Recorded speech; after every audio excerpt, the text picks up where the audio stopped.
Arestado ang sarong 35 anyos na lalaki sa kinundusir na operasyon kan kapulisan sa Daet Camarines Norte.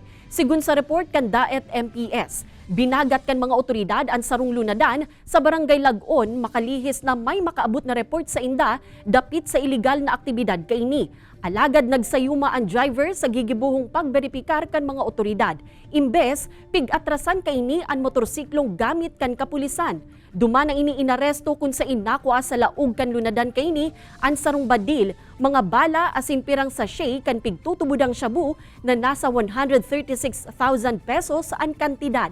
Mientras tanto, arestado man ang sarong 46 anyos na lalaki sa kinundusir na search warrant operation sa barangay Malangkaw, Basud, Labo, Camarines Norte. Nakuha sa sospek ang pigtutubudang shabu na nasa 15,000 pesos ang kantidad.